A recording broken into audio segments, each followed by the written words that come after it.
we are opening up about our entertainment guilty pleasures today. No shame on Podcast Demastered. Hey there, welcome back to Podcast Demastered. This is your host today, Wade Aldridge. I'm sitting here with Ethan and Chelsea. And today's topic is guilty pleasures. Now, no shame. We're not here to, we're here to judge a little, but not so much. Not so much. Mostly me, I think. But I feel like there's always a little bit of judgment, but you got to have a little bit. If you can't laugh at yourself, what can you laugh at? So before we properly sat down and started our guilty pleasure list, we had to have a conversation about what makes a guilty pleasure, and it really just kind of boils down to whether or not is there an interest that you have that you would be embarrassed if other people knew, or something to that effect. If something's so critically acclaimed that it's pretty much universally loved, guilty pleasure with that would be kind of difficult. I think that's like reverse contrarianism. Right, it's just you're being a hipster in a way, like a backwards hipster, you can't pull yourself away from it, even though you don't want it. But we're gonna see. So how we're gonna start this off? Ethan and Chelsea have come up with a clever twist on two truths and a lie. Or is it more two lies and a truth this time, I suppose? Yeah, it's definitely... They're going to list off three things, and I have to try to guess which one is their guilty pleasure.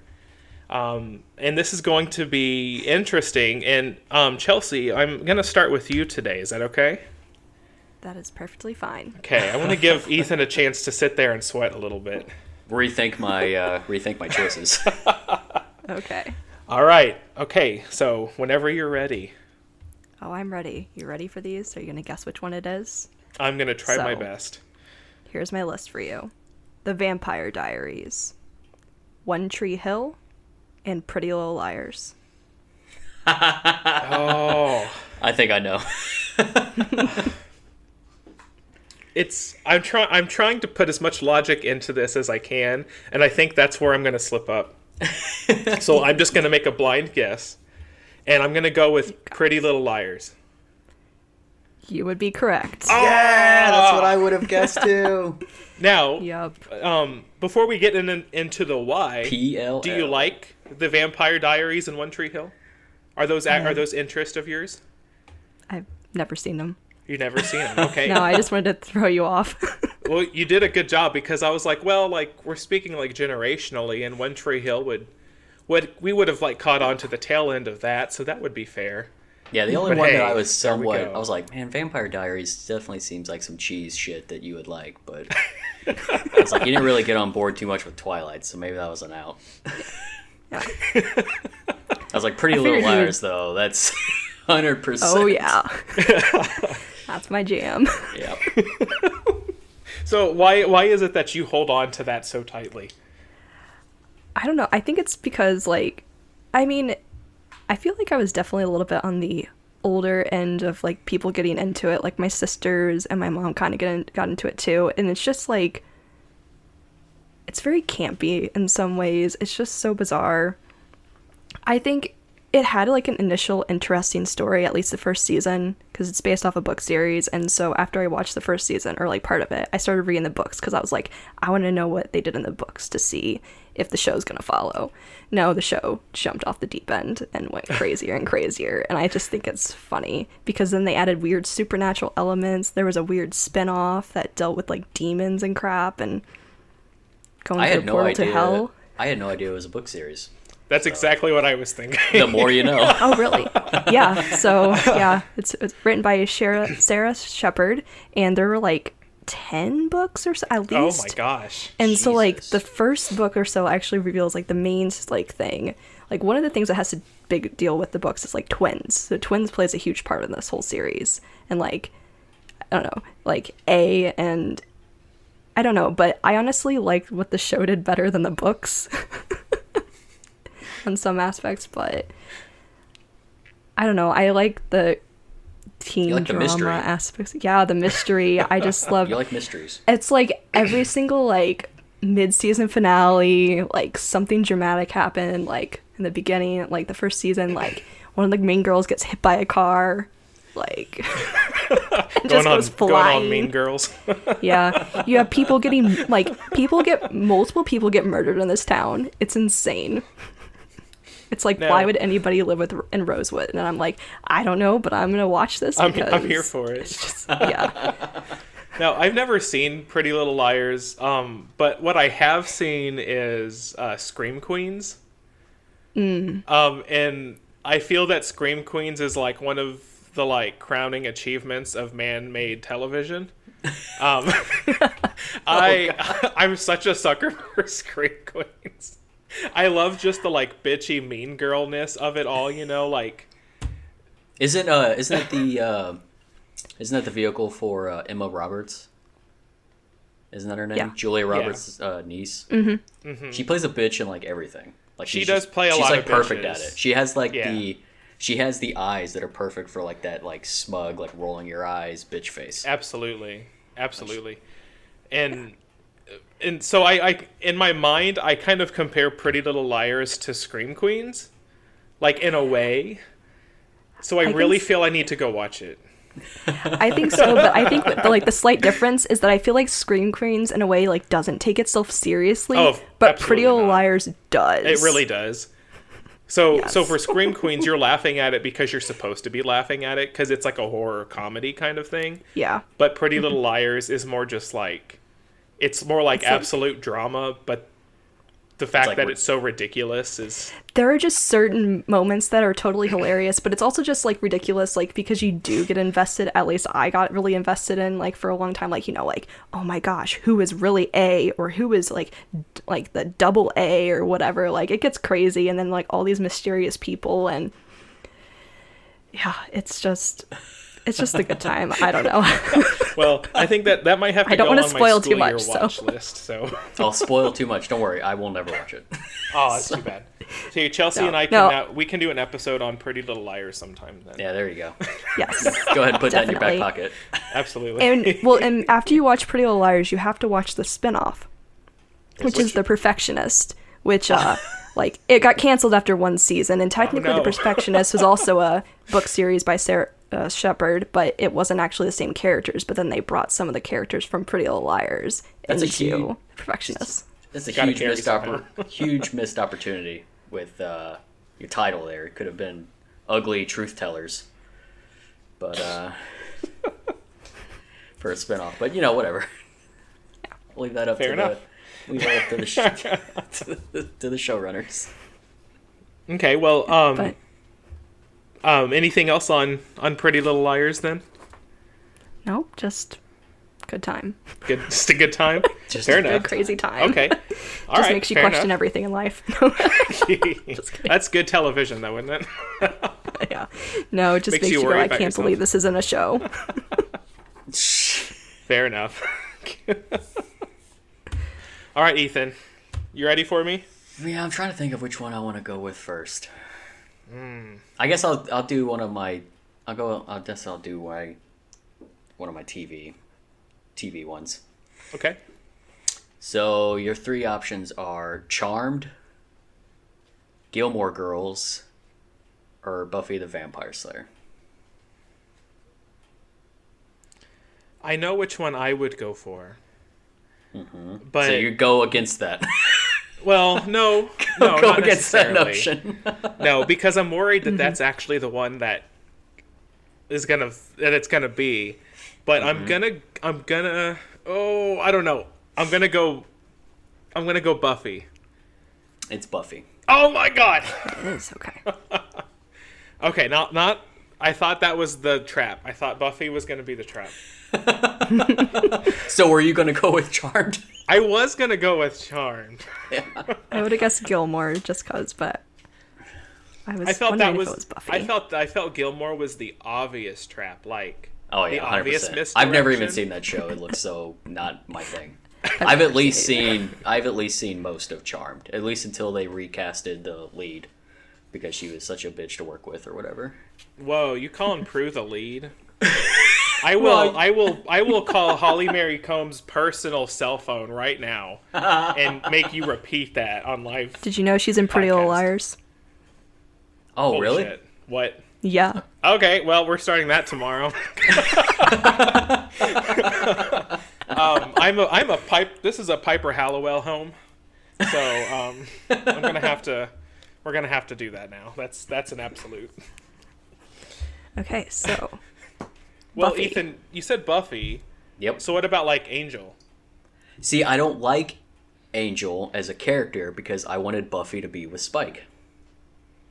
Didn't Spike also get a show for like a hot second? Did he? If he did, I never saw it. I don't. But like I never liked Angel, and I didn't like Cordelia, and the fact that they had their own show together was just like the perfect reason not to watch. Fair enough. Keep that crap over there. Yeah. But no, I'm like a sucker for like most vampire things, not all, but and I watched all of Buffy as it came out. Like I would watch an episode like getting ready for school, like it was, and then I would still watch it now. Like I don't know, it's so cheesy and dumb and campy, but it's a product of its time. It's definitely a product of its time, but I don't know. I think there's definitely some like cool story arcs. I like a lot of the characters. So yeah, I don't know. Fair enough. It's a good show. I like it. It's definitely it's definitely like a it's like you said, it's a product of its time. It's definitely dumb and campy but I don't know. It's better than the movie. So I never saw the movie. The movie's horrendous. So yeah, I thought there were 2 spin-offs of the show for some reason. Well, if they did a Spike spin-off, was it on Spike TV? Ba-bums. I mean, they did like the comics after the show, but I only thought it was just Angel. Yeah, I know for sure they did Angel. But yeah, I was not a fan of when Angel came into the show. Like, I liked Angel. He was fine, but I liked Spike because he was just, he was like everything wrong for her. I'm like, it makes sense for you. Yeah. Is that like saying you liked Cole and Phoebe being together in Charmed? I mean, I don't really remember too much about Charmed because it's not something I watched with any sort of clarity. It was always like something my sister and my mom loved it and they watched it a lot, so it was very much just like osmosis that I watched it, but never actually sat on my own and watched Charmed. Fair enough. Where I definitely got invested with Buffy. So, I mean, is a popular show and it's in its heyday. So, no, yeah, for sure. Fair enough. All right. Well, I have one for you all. Since we're talking TV, I have one for you all. What do you and you'll each get a chance to guess before I give it away. You ready for your options? Okay. Yeah. Give us some. All right. Glee, Charmed, and Golden Girls. I mean, I can see you watching all of those. I know, that's what I was going to say. Oh, no. I mean, we know you've watched Charmed. Glee, it seems like it's kind of obvious because it's sort of in your wheelhouse, but maybe that's why you loathe it, because it's a poor representation of something that you like.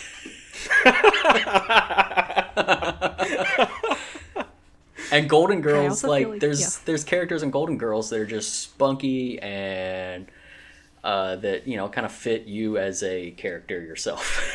So I would say Golden Girls. You're gonna go with Golden Girls? You're both gonna go with Golden Girls? Yeah. Okay. Well, it was a trick question. It was all 3. You had it right. Yeah, you had it right the first time. All 3 of those were on my list. I've seen bits and pieces of Golden Girls, and like I said, I've seen same with Charmed. And I've only seen 1 season of Glee, and that was enough to know that it's not a show for me. Glee is not for everybody. 2 or so seasons, yeah. Yeah. Like, my mom and sister got into it pretty heavy, and I ducked out. It was... yeah. Over the top. It had its ups, and it definitely had its lows, for sure. And some of the songs, they did a really good job on. Not all of them by any means. See, that was the part of the show that I actually liked, was more of the performance stuff. Yeah, like if they're singing. It was all the high school drama shit that I was like, oh my god, I don't care.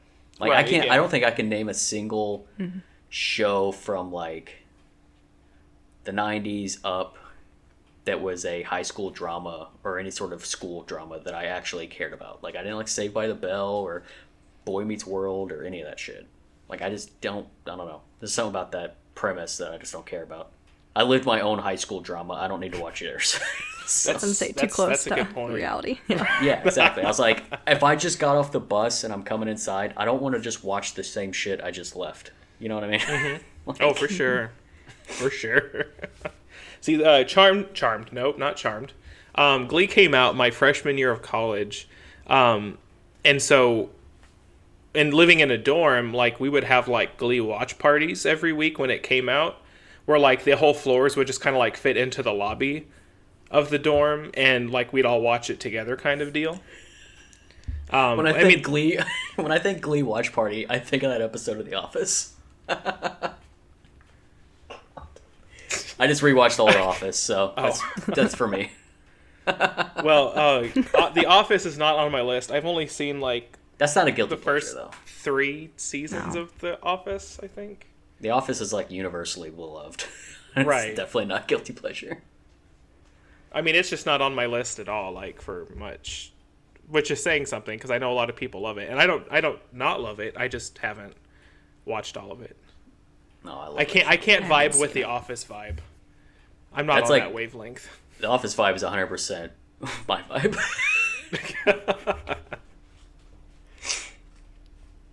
It's very much a show that if it came out now, it would not go over very well. It's like the opposite of like politically correct. Oh, well, yeah, I've seen enough to know that. Yeah. Like I think it's hilarious that so many people like it. Point. Yeah, 100%. Yeah. It very much subverts stereotypes. Mm-hmm. Which is brilliant and hilarious to me. It didn't age well, though. The last couple seasons, not very good. Yeah, that's what I heard. Most TV shows suffer from that. They kind of overstay their welcome. Yeah.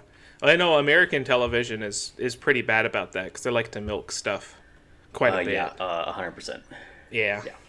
One of the things I like about some Japanese television is that they don't have like the long running, like, this has been on for 26 seasons, unless we're talking like some anime. There's like some anime that does that, but for drama and stuff like that, not anime, but like live action, like drama, like regular mm-hmm. people TV.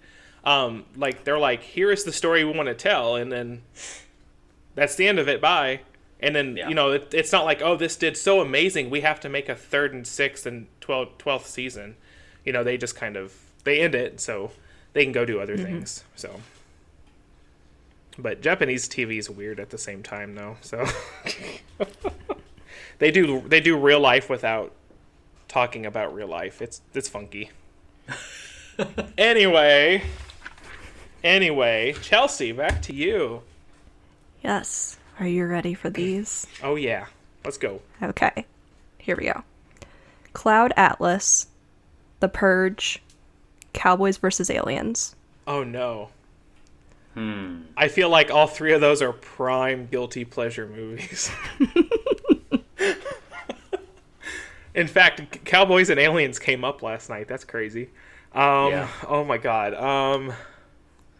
Yeah, that would. Yeah. What was the first one? I'm not surprised. I said it's Cloud Atlas. Cloud Atlas. The Purge and Cowboys vs. Aliens. I feel like it's between the first 2. There's no way it's The Purge. I feel like Chelsea's eyes are saying, "Shut up, Ethan." There's no way it's The Purge. Okay, I'll follow Ethan's lead here, and I'll pick Cloud Atlas. Are you just gonna caveat everything that Ethan thinks? Nope. Yes. In this one situation, I am. That would be correct. Oh man, Cloud Atlas. I knew it wasn't The Purge. Yeah, the Cloud Atlas was gonna be my pick. If I Ethan like hadn't that movie said something, I probably would have picked The Purge. I really like that. Yeah, I really like that film. I just know a lot of people hate it. Yeah, because it is very... It's not a film for... it's definitely not a film for everyone. And it definitely doesn't achieve what the book is able to achieve. But you're talking about source material that has been regarded as impossible to adapt visually. And I still think the Wachowskis did a good job. So you read the book? Yeah. Oh, okay, yeah. I've never read the book. I just went into because I thought the movie sounded interesting and I really liked it. So yeah, it's. I think they get their point across, but it's definitely, it can be hard to follow if you like are not really paying attention on like a thematic level. That was me. I think like, fell asleep. It doesn't really make narrative sense. It's more of like like an emotional or like a feeling or like a. It's the connections. Yeah, it's like a cosmic. It's like a cosmic thing. It's kind of hard to explain, and it's really hard to like get that across to the general audience. You know what I mean? Yeah. Like but it's also beautifully shot. Yeah. So. I think there's a lot of elements to it. Yeah, like I like the story. I mean, they have great actors in that movie. So it's fun to watch them and like in the different areas, like guessing like, oh, they play this character and whatnot, and it's really interesting. It's crazy seeing all the different. It's crazy seeing all the different roles that Hugh Grant plays. Plays like a savage, like native in like one of the timelines. I'm like Hugh Grant. It's so crazy to me. Yeah. And there's just there's also some parts that I just think are like ridiculously hilarious too. Just like, I always align like speaking the true, like the true part. That just part is really funny to me. Yeah. But I mean, they make fun of that shit in Rick and Morty. It's hilarious to me. Yeah. I just think, that part I think is hilarious, but I don't think any other part of the movie is worth making fun of because I enjoy it. Yeah, I really like it too. And I really like Cowboys vs. Aliens. I think it's just like a dumb kind of like it reminds me of like 50s sci-fi. It's like kind of like a Buck Rogers and Flash Gordon kind of nonsense. Oh my gosh. Like sci-fi western. Isn't that also, it's a comic book, isn't it? Isn't it a comic series? Or isn't it was adapted for something? Oh, it's probably in a graphic novel somewhere. Yeah, that's what I thought. I thought it was an adaptation. It's Lord knows, though. I have no idea. Like, it's not good. It's not a good movie. It's not a good movie. I've seen that, but... It's not a good movie, but I think I just really liked the chemistry between Daniel Craig and Harrison Ford. I think that was really what sold me on everything. Well, that was probably the things they were like, we have to get these two on board. Yeah, because I really like Harrison Ford and Daniel Craig. And I really like Westerns, and I really like alien shit, so I don't know. Kind of was like a film for me. They made it for Ethan Meyer. So, yeah. I have the director's cut, so. Oh my lord. I'm not surprised now. It gives me the same kind of feelings as like Battleship does. Oh no. No, Battleship's pure trash. There's literally nothing about Battleship that's good. I see Battleship, and it's awful. I remember in college, there was somebody who really, really wanted to see Battleship, like really badly. I built that movie. I'm sorry. I'm sorry you had to touch it.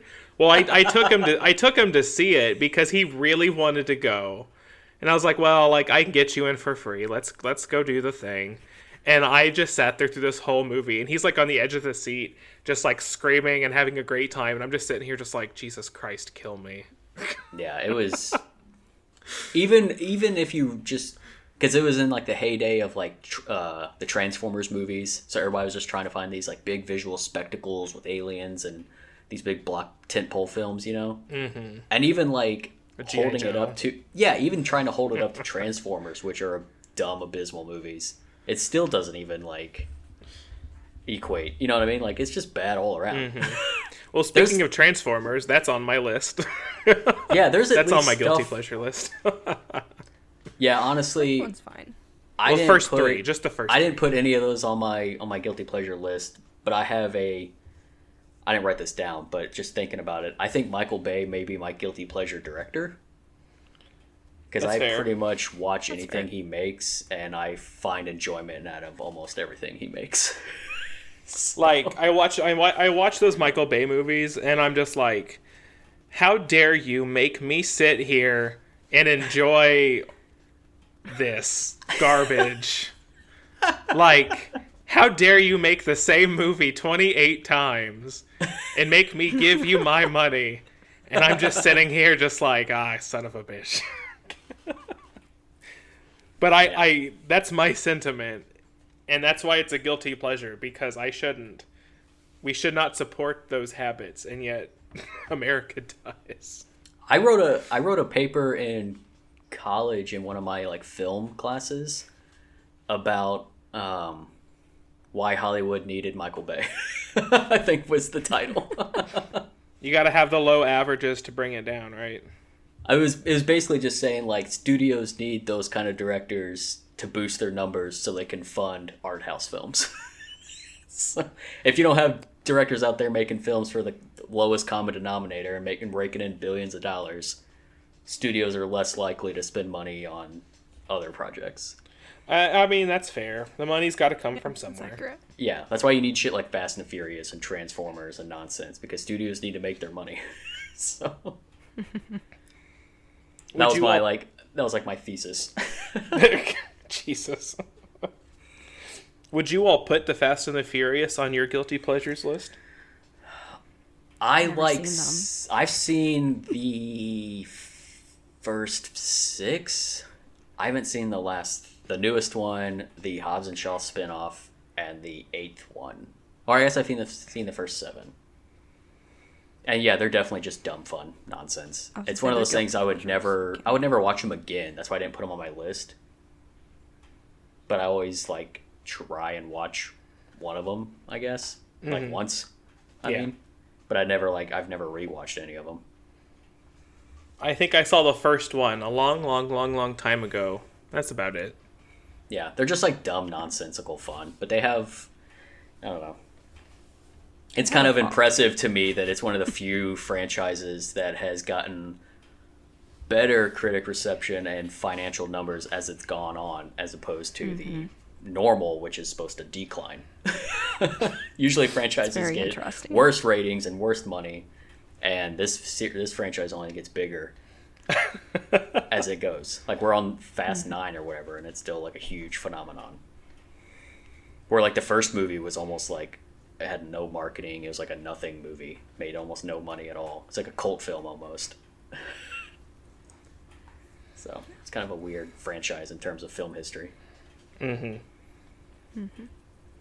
I think I like Michael Bay not for his movies, but I respect him as a director, because if you've seen any of his like how his movies are made, or like have listened to like interviews of like people that have worked with him, like DPs and shit that worked with him for his career, that dude is a director that gets in the trenches. Like he gets in there, he'll do all the work. He films a lot of his stuff as practically as he can. You know, a lot of his stunts and explosions and all that shit are all real. Like he's doing just like batshit nonsensical stuff that a director probably should not be doing. Like in terms of just like for the insurance of the studio. So I just respect that as a guy, as opposed to most directors who just sit in their chair and watch the Video Village and just kind of yell out to do another take, you know? Right. I like guys that like get up there and they're doing the grip work and the electrical and they're doing this and they're doing that and they're like, oh, you know, like I respect that. Knowing how hard it is to make a movie, and seeing guys like that go out there and just like get it done, and they're not like pretentious about it. Like I respect that. Fair enough. Chelsea, any thoughts on that? No. No. Okay. All right. All right. Okay. I'm fine. Well, Ethan, I do believe it is your turn. Alrighty. Let's do my movie one here. Teenage Mutant Ninja Turtles: The Secret of Ooze. Mortal Kombat, the original, like 90s one. Wow. And Teenage Mutant Ninja Turtles 3.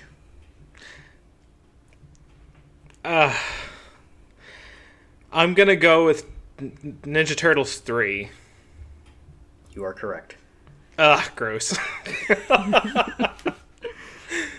You said 2, and I was like, well, why would you put that on there? That's like the greatest movie of all time. Secret of Ooze may be the worst thing I've ever seen in my life. Get out of here. The Secret of Ooze is God's gift, man. Come on. It's so... The rubber suits are bad. I love them story so is bad. Like, everything about that film is fucking terrible. The filming is bad. The music is bad. Half the cast is different. Casey Jones isn't in it. Like, shit, man. I mean... They don't need Casey Jones. Like, He'd be lucky to be in that movie. Like, obviously, the first one is, like... That film still holds up today, in my opinion. Oh, yeah. No, that's legit classic. You can't mess with that one.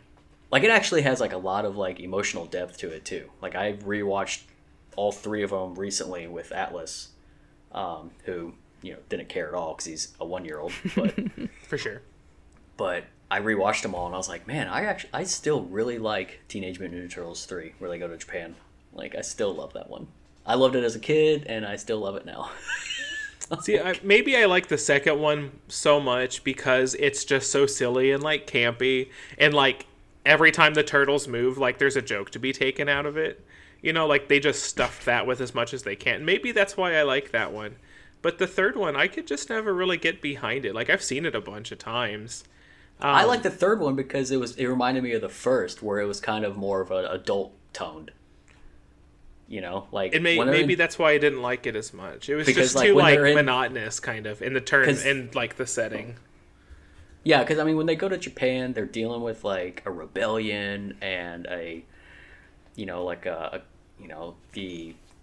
heir to the empire or whatever is like rebelling against his father and shit. Like, there's like some more at stake than just like the turtles. You know what I mean?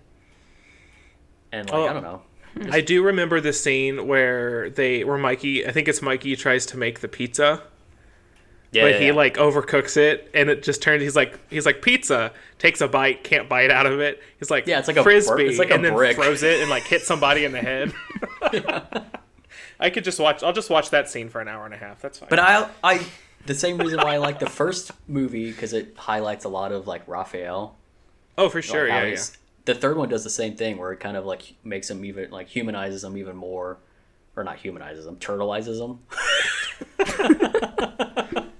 Well, it's like it shows him. It shows Raphael, so it shows Raphael bonding with like the one of the small like village kids or whatever. He's like trying to teach him to like not be an outcast, not be a little piece of shit, to go be with his friends and have fun and fly kites and all this other stuff. Like, I don't know, it has a lot of like grounded moments like that I really appreciate. That's fair. The villain's honestly not that, like, it's not Shredder, obviously, because they're in like 16th century Japan or whatever, but the Englishmen or whatever that's basically trying to trick the emperor or whatever. Like, he's actually not a bad villain. So I don't remember that. I'll have to go watch that maybe. Go watch it. It actually is not a bad film. It's got some pretty good filming in it too for mid-90s Turtles film. And Casey Jones is back, and he's basically just a babysitter for all the Japanese people that got transported into modern time. And he's he's like teaching them to like play hockey, and they go to like the arcade and shit. Like, he gets all the comedy relief this time. He gets all the comedy relief. Yeah. So yeah, I really like that. I really like that film. Oh man, I heard 3 and I was like, man, I know it's gonna be 3. That's the magic one. Oh god, here we go. That's okay.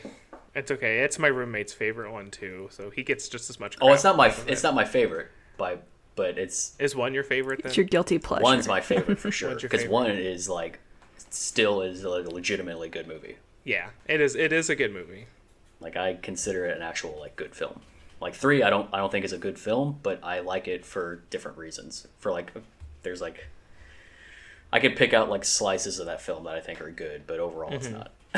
Gotcha. Have you all seen the Underworld movies? Oh hell yeah, dude! I love Underworld. No. Oh, apparently I haven't seen a lot of these movies you guys are talking about. Have you seen the Ninja Turtle movies? No. Oh no. What? Oh no. Jesus. All right, knock off the Pretty Little Liars talk and let's get to the turtles in your life. They are the live action Ninja Turtle movies. They are really good. They're not really kids movies. The first one is. It's really not good. like fun kids movies. There you go. You know, the first one's not really a kids film. Not really. It's pretty dark. It's pretty dark. Yeah, it's actually a fairly legit dark film. Like I remember being scared several times when I was a kid by it. It came out like right, I think it was like 88 or 89. Like it was right at the end of the 80s. And it's definitely an 80s film. Like 100% is an 80s film. But no, it's a legitimately good film. You might actually like it. The other two, you have to be a Turtles fan to enjoy. Especially the second one. You really have to force yourself to watch the second one. Oh, you just laugh through it. That's fine. It's just nothing but jokes the whole time. That's really all it is. In Vanilla Ice, I suppose, but hey. Oh my god, yeah. That whole dance number at the end is so bad. No, they're doing like martial arts dancing, man. What are you talking about? Yeah, it's so bad. And it's not even Rocksteady and Bebop. Cringy. It's like a fucking... Everything about that film's dumb. Well, Everything about that film. No, those two are not in it. It's not those two. It's two other villains. I know, that's what I'm saying. It should have been Rocksteady and Bebop. Weren't they in something like way later on? It's like... Yeah, well, they're in like the new ones where like Tyler Perry creates Rocksteady and Bebop. What? I haven't seen the new ones. What? Oh boy. I haven't seen the new the new live action ones because they just looked awful. Oh, the Michael Bay ones, you mean? No, Michael Bay didn't direct them. Oh, they look like Michael Bay movies. Yeah, that's because everybody was trying to cash in on like Battleship and stuff like that. Everybody was trying to make their version. Shit, you can't mimic Michael Bay. Get out of here. Well, I finished the movie and I still thought it was Michael Bay. No, his studio, he owns like his I think it's like Platinum Dunes or something, maybe like I think he has like his own production company. And he's like a producer, like he just kind of like threw money at it. Oh, see, he's still attached to it. Yeah. He believed in the vision. Yeah. He gave them the how to direct a movie like Michael Bay. He gave them his memoirs. He handed that book to them and said, "Go, my child." Yeah. Knowing that they would get too close to the sun. Now, to be fair, the first one, I haven't seen the second one, I don't think. But the first one is a fun time. It's like the Transformers movies. It's a fun time. I didn't want to watch it because Megan Fox was in it as April O'Neil. And that immediately was like, that's enough right there. I don't want to watch this.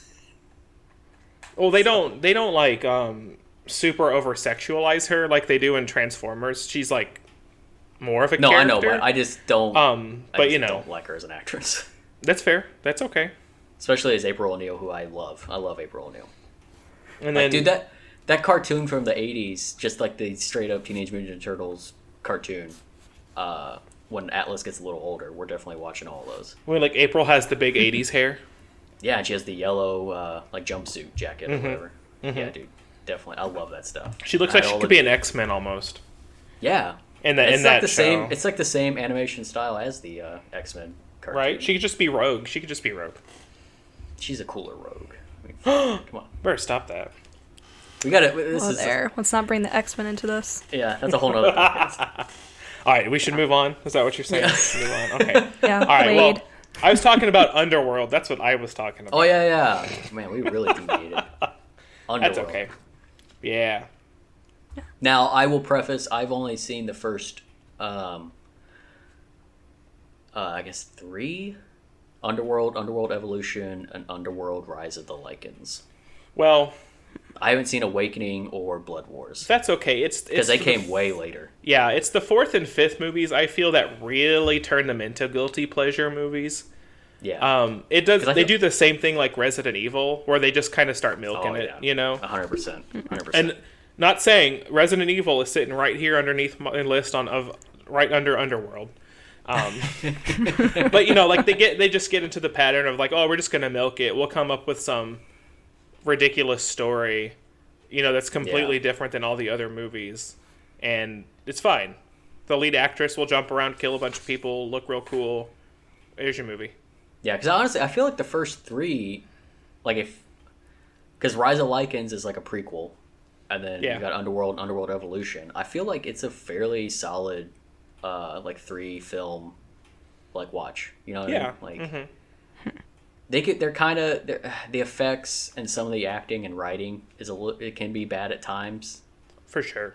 But for the most part, just like the overall like story between the Lycans and the vampires, I think is like really cool. I'm biased too, just because earlier, I love vampire shit. So, well, they made it look so freaking cool. They had that early 2000s black leather. Everybody's running around at night, it's being like, so it's like cool, Matrix, but they're vampires. For sure, it's like Matrix and Blade had a baby. And you have Underworld. And honestly, I appreciate the fact that the Lycans were actual like suits instead of them trying to make like CGI like werewolves. You know what I mean? Because I think it ages better.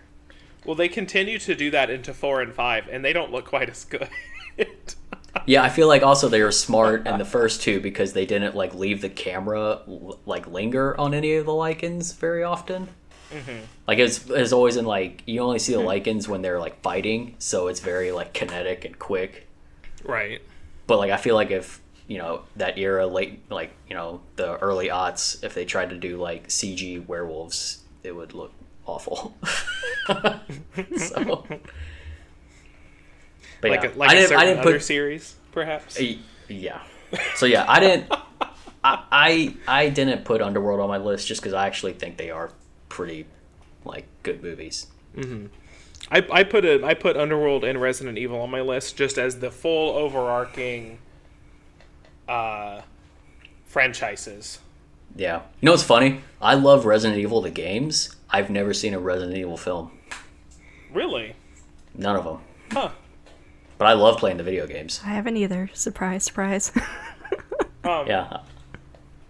I think 1, 2, and 3 are like kind of like Underworld. Like they make a really solid set of movies.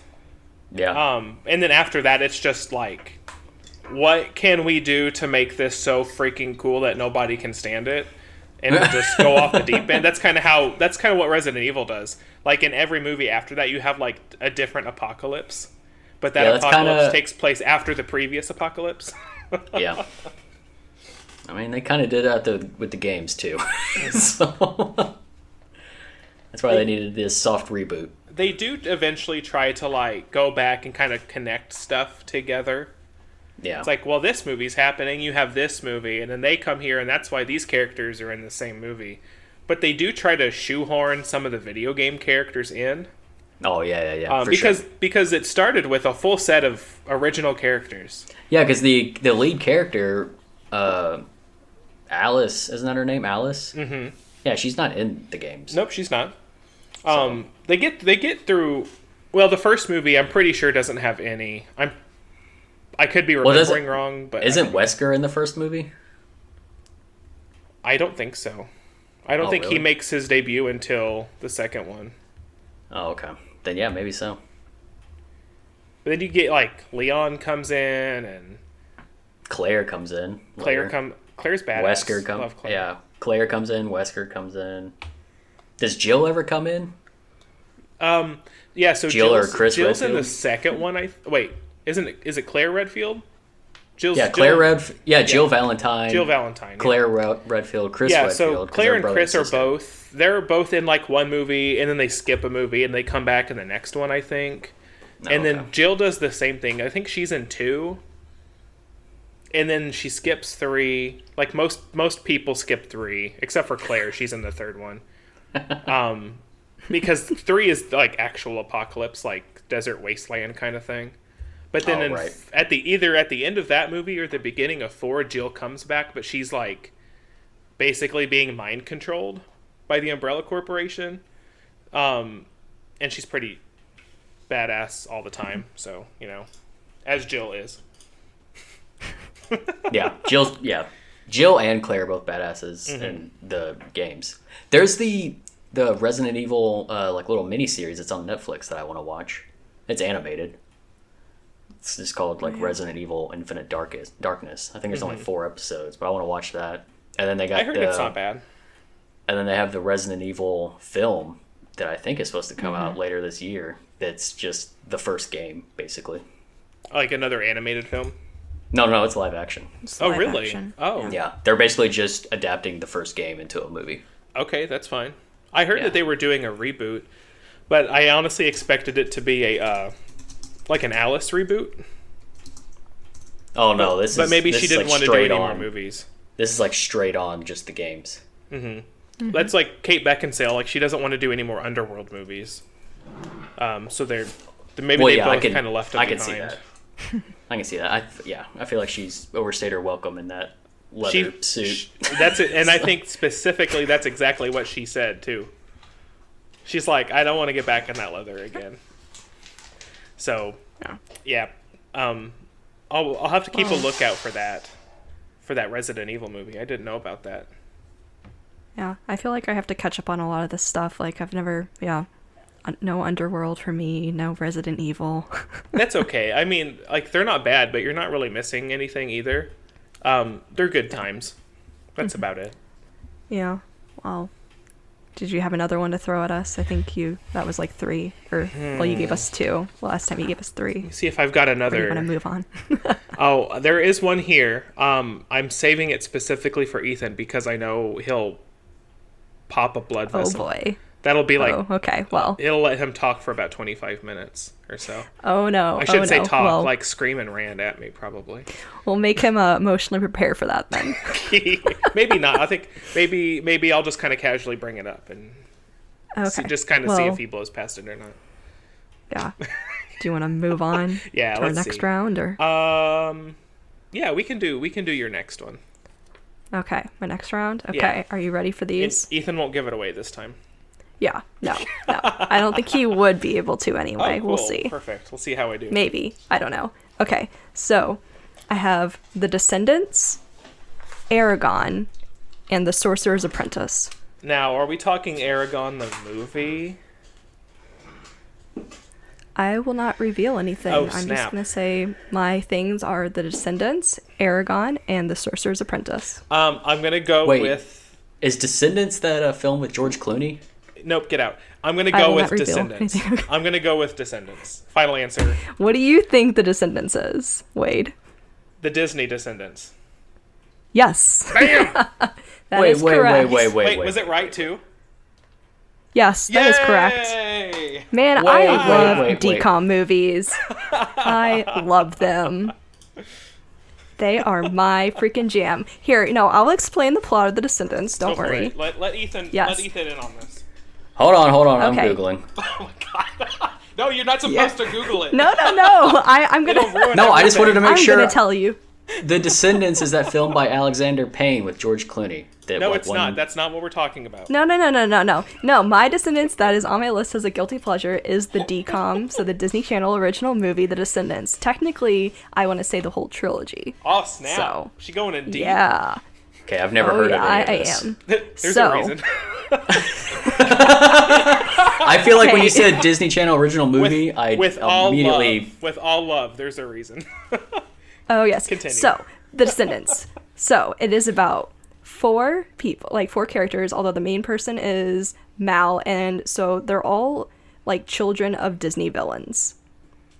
And so this world is basically, like, all the, like, princes and princesses and stuff, like, they all live in this land, and they all had children, and so they, like, all go to this, like, school. So it's, like, of course, like a typical Disney Channel movie, like, high school drama and stuff. And so...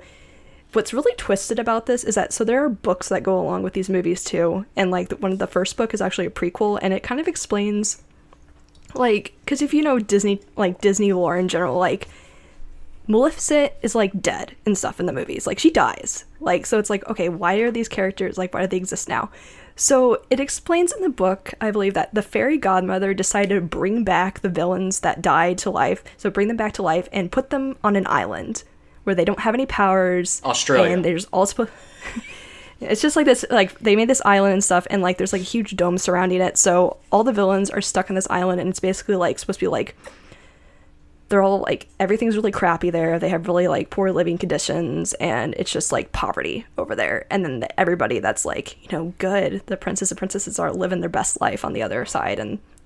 But then, so the people that like, so Belle and Beast rule, like, is it, I almost want to say Aradon, I think that's what's called. I don't know why I can't remember.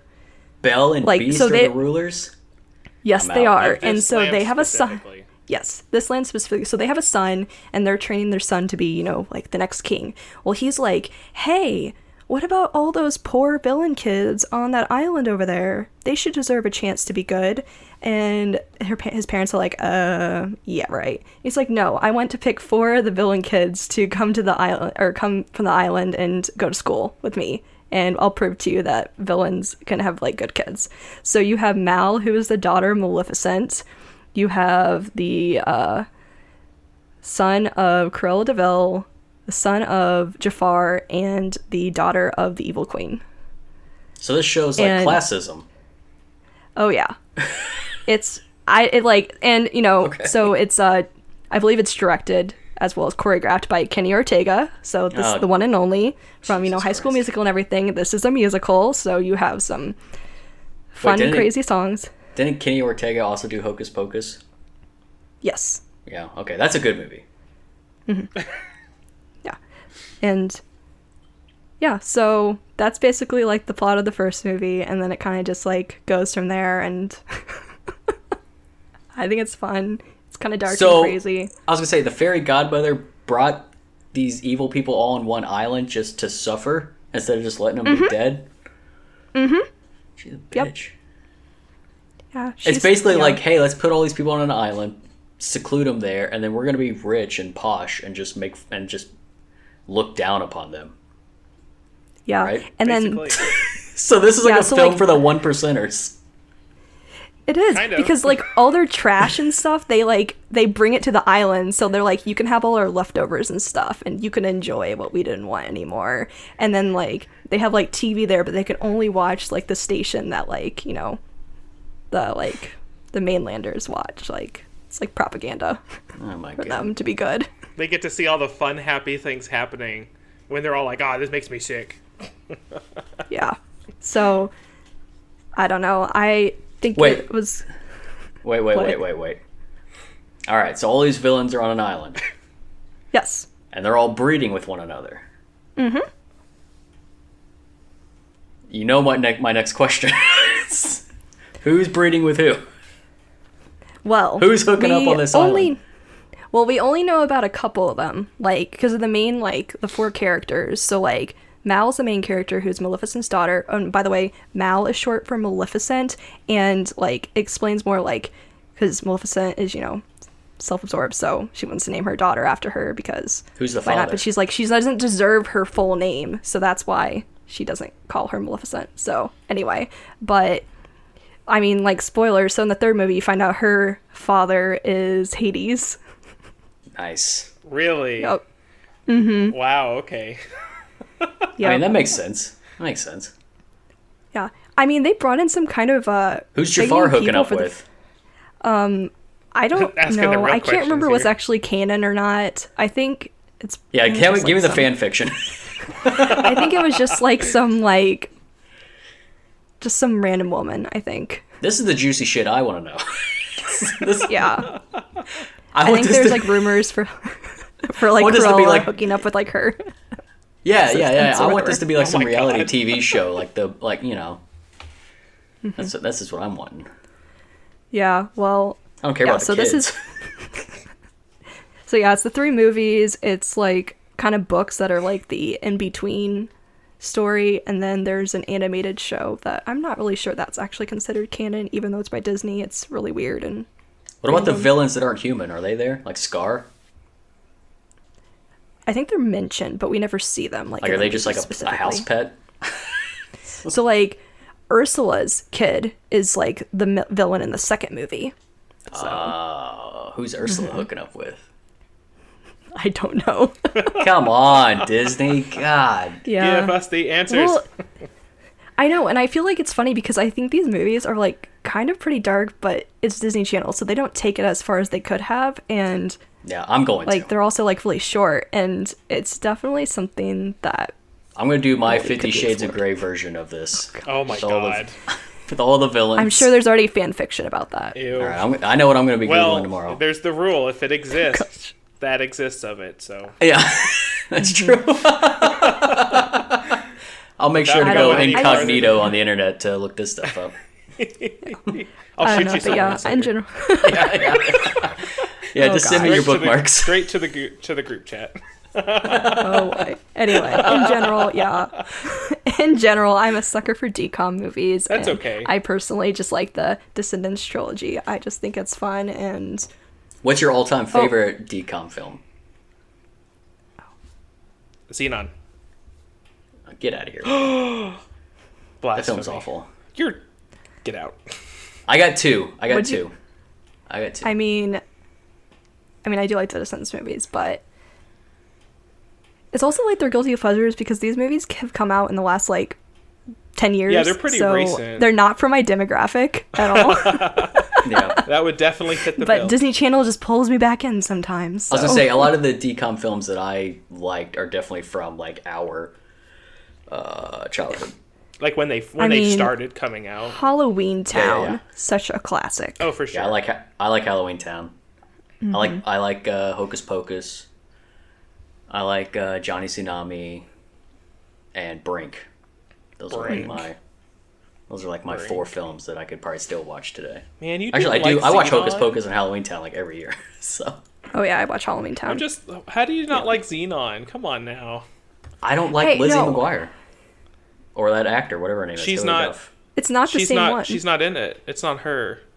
Isn't that the same person? It's not No, Haley. Well, who she the hell's does Xenon look a then? little like her, but it's not her. No, wait. It's a or Kirsten Storms, I think is that her name? That's made Although- up. That's Like that? Hilary Duff's doppelganger. No, Raven, no. Raven I'm looking it Simone up. is in the first one, right? Yeah. She plays the best okay, friend I only have, in the first one. Yeah. Kirsten Storm So- sounds like a discount X-Men. No. I'm looking this up because I'm pretty sure that That's is a her s- name. That's a stage It's name. yeah, I think it's Kirsten Storms. She was so she's Xenon in all. I think there's 3 Xenon movies. I have seen the first one. The first one is pretty enjoyable, but I wouldn't say it's my top DCOM movie. We watched that one a lot. I mean, everything Kim Possible is also at my top. Of Oh list, my so- god. Not even a guilty pleasure. Just pure entertainment Oh, at its finest that is form. not. So, a guilty is it safe to assume that you guys were like Disney Channel kids in the 90s? No, not really. Not in the 90s. It was honestly 2000s, like, and up because my family didn't have cable until. Okay, well, I mean, let's say 2000s. the peak of your childhood TV watching, where you were more of like, because there's like the 3. There's Nickelodeon, Cartoon Network, and Disney Channel. So, out of those 3, were you more Disney Channel? Disney Channel. I wasn't allowed to watch Cartoon Network. I had those friends. My parents were pretty strict on stuff. Like I couldn't watch like PG-13 movies and stuff until I was actually 13. So I just thought. Well, some I had no Cartoon Network stuff filter. was, I guess it. Yeah. I guess it shows. My childhood had no barriers. I I was a Nickelodeon kid, so I wasn't into I don't know if I except could for pick between the 3. Wild Thornberries, maybe a little bit. That was I love Nickelodeon, Wild right? Thornberries. Yeah, I watched all Reference. of them probably pretty equally when we had cable. We had lots of years when we didn't have any form of like TV. But I watched all 3 of them pretty. I pretty much never watched religiously. Disney Channel, ever. I watched a few like their watched it. movies, but I almost never watched Disney Channel. I was definitely Nickelodeon and then some Cartoon Network. But like most of the Disney Channel stuff did not interest me at all. I did watch a little bit of Kim Possible. I do remember that. What were some of the other big ones? I remember like Sister Sister and Smart Guy and Boy Meets World and Smart Guy. I forgot about that. Wow. Well, the stuff Lizzie after that was McGuire. Wizards. Yeah. Wizards of Waverly Place. Sweet Life of Zack and Cody. Oh my God, Hannah yeah, see, that was- Montana, yeah, see when that stuff started coming around, that was Phil the that was definitely Future. that was like the next Oh my generation God. of like childhood watching. Okay, we need to pause this was conversation. mine. This needs to be a separate episode because I'm about to go off the deep end. But I think we need to keep those thoughts for a full. episode. we'll take this offline. Yeah. No, like that's like a full hour and a half of talking. Like we could just have separate conversations on Disney and Cartoon Of just, Network and Nickelodeon all by themselves, I think. Of just like childhood TV shows. Oh yeah. Yeah, for sure. There you go. That's what you call it. Oh gosh, yeah. One last note I'll make about Descendants is the first Descendants movie actually got Kristen Chenoweth. I was thinking that. I was like, that movie had her in it. She was Maleficent, and that's yeah, kind she of was. badass. Mm-hmm. Wait, who? Yeah. Kristen Chenoweth. She's Kristen a Chenoweth. really big Broadway iconic. star. If you've seen Wicked, which you probably haven't, but if you've seen Wicked, she's Glinda the Good Witch. Is that her name, right? So Glinda? does she do anything besides Broadway? Is she in films? She's She was like in actual Glee. films? she's in a good bunch of Glee episodes. She just does musical stuff. If a show that's is what she's musical, really she's well known probably in it. If a movie's got music in it, she's probably in it. Okay, She does so lots of stuff. Yeah. That Yep, lady makes Rich. sense. Yep. Makes sense Well- why I've never seen her or heard of her. Yeah, I mean, you could see her face, and you probably wouldn't recognize her face, but you may recognize her voice. Maybe. Yeah. Maybe.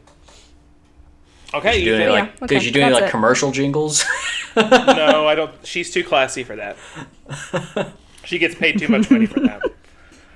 Okay, Ethan, you ready? Yeah, I got my last one here. Got your last one. All right. Here This we is go. probably the one I'm most ashamed about. I look forward to it. I'm gonna tear you to back pieces. to TV. Okay. All right, so your three are Big Brother, The Bachelor, 90 Day Fiance. I'm gonna go with my gut feeling on this. Mm-hmm. I'm gonna say The Bachelor. Wrong. I finally struck out. Is it 90 Day Fiance? It's 90 Day Fiance. I immediately threw Big Brother out. I knew it was going to be one of those two, but I figured maybe Alyssa really likes to watch that, and you watch it with her. Is that the situation for 90 Day Fiance? She's the one who introduced me, but it's definitely one of those things where I actually look forward to watching it. You took off without her. That's what man. you're saying. We've been watching it for years now, and it's so fucking stupid and overly dramatic, and I love it. I'm all for it. Okay. Fair enough. I hate reality shows for the most part. Like, I do remember watching the original The Real World with my sister Oh my god. growing up, and like Real World Seattle and stuff like that. But after that, I kind of just stopped watching reality shows up until I guess probably Jackass. I guess that kind of sort of counts as a reality Jesus show. Christ. I watched a lot of Jackass. Oh my god. But for the most part, like, I don't like reality TV at all. But I, for some reason, love 90 Day Fiancé. It's Yeah. so fucking dumb. I guess love may be the wrong word. I highly enjoy watching it because There you go. It's so It's okay dramatic. to love it. It's okay to admit it. Yeah, I would never recommend it to anybody because I don't ever talk about it with anyone ever. It's the 100% definition of a guilty pleasure. So I don't think I've ever seen any episodes of like any of those kinds of shows, but again, I don't watch yeah, don't ever waste reality your time. TV like Yeah, don't. yeah. It's not for me. It's real. Yeah. It's like watching. It's like a tire fire. You know. Yeah. You know it's never gonna go out, but Yeah. for some reason you just find yourself staring at it. Well, yeah, and some people like watching shows like that because some of my friends love to watch it and be like, "This is a mess. What is wrong with these people?" And they compare that to their own lives and be like, "I've got it pretty good right now." You know, some people I know do that, and some people it's just pure like de-stressing television. Like, yes, I'm watching trash because it allows me to. Oh just no. This turn show off, you almost know? this show almost gives me anxiety because of like the nonsense that these people are doing. Well, that's how I am. I don't watch those shows, like those specific shows, because I'm just like, well, I'm taking it too seriously, yeah, like and I just can't turn it off. Like sometimes I'm just like I can't watch this anymore. Like this is so overly dramatic. It's ridiculous. It's stressing me out. Now, having said that, I did watch the first, I don't know, like 7 seasons of Survivor. Like, because my mom used to watch it all the time, so I just kind of got into a pattern. Yeah. Like, God, how old were we when that show came out? Like, It's like middle 11, school, junior. 10? Yeah. Like, really Pretty young. young. So Yeah. I kind of got into the habit of sitting down and watching Survivor with my mom every week, but that's just because we shared so few shows. Yeah. That if I could watch something with her, like Golden Girls was our big show. My mom and I would watch Golden Girls together all the time. So I'm not really like ashamed of that. Like I love it because I love my mom, and that's just how it is, I got a perfect mom show for you. Oh God. The show that I watched with my mom, and I guess my dad. Actually, I guess it was a whole family. It was a family event, but it was definitely mom's show. Was Dr. Quinn, Medicine Woman? Didn't you guys ever watch that? Yes, actually. Mm-mm. Now that was way back, like, way back before like Survivor came out. Oh, 100%. Real. It was definitely like it's like a soap opera western. For sure. Yeah. But yeah, like Dr. That was like Quinn religious and, in our family. Walker Texas Ranger. Yeah, we never watched those two shows were like right there together all the time. Yeah, we never watched Well, I guess my dad did, but like we didn't watch it as like a family. You had you didn't. It wasn't like one of those things where like, oh, the new episode, we have to watch it kind of thing. Like we 100% sat down and watched Dr. Quinn as it went along. Mm-hmm. So I liked watching Dr. Quinn because I liked the lady who played Dr. Quinn. Yeah, dude. Yeah, it's actually a good show. And like, is that? Oh wait, no, I'm that one, and also Touched by an Angel. Oh God, no, never. It was very, very, very similar to Dr. Quinn, but way worse. Well, not really. I mean, it's the same thing, except it's a modern, like they're like in a modern day city, and the main cast were just angels, who would like help people with their life problems. Mm-hmm. It's just that kind of thing. Wow, that memory got ripped to the front of my my brain there. Wow, okay, thanks, Ethan. It's one of those ones that makes you real. you were thinking of shows that you watched with. I was trying to think, like, my family never watched reality TV ever. Mm-hmm. We had like the sitcoms like of that era that we watched. Yeah. Like I was just talking with Alyssa about this the other night about like if she has her family, if they had any like shows that they watched as a family, like growing up from like the late 80s or early 90s or stuff like that. And so kind of went down a rabbit hole fairly recently about that. So Star Trek Next Generation was another one. We watched that all the time as a family. I have never watched a Star Trek show. Oh man, Star Trek Next Generation's really good. That's what I hear, and I've just never watched it. Nothing against it, just never watched it. It's one of those shows that I can go back and watch over and over and over. Oh yeah? Yeah, I love it. I watch it all My the time. family watched Smallville together. That was like our big show that we watched together. Nice. Never seen it. I hear it's getting like a reboot or something. Oh no. Maybe it's supposed to be animated or something. Like it's coming back in some kind of way. I'm so tired of all these. They can't bring all the characters back because the girl who plays Chloe got arrested for human trafficking, I think. So. Oh my, what? Yeah, it was. Well, that could be in the pilot episode. Oh no, we don't need that. She was like the good friend and everything. It just sucks, and just like, oh, what a terrible person. Yeah, that's horrifying. Yeah. Yeah, she was in charge of it too, I think. Jesus Christ. But anyway, the show, this Smallville, yeah, that's what my family watched, and I watched Lost and stuff with my family. My family wasn't really into I mean, there's some shows my sister would watch with them, but we watched drama. We watched Friends and Home Improvement. That was big at our house. Home Improvement. Home Improvement. Rah, rah, rah, rah, rah. I feel like Tim Allen. Tim Allen. Man stuff. That American Dad joke gets me on the floor every freaking single time. Oh yeah, dude. Yeah. Jesus Christ.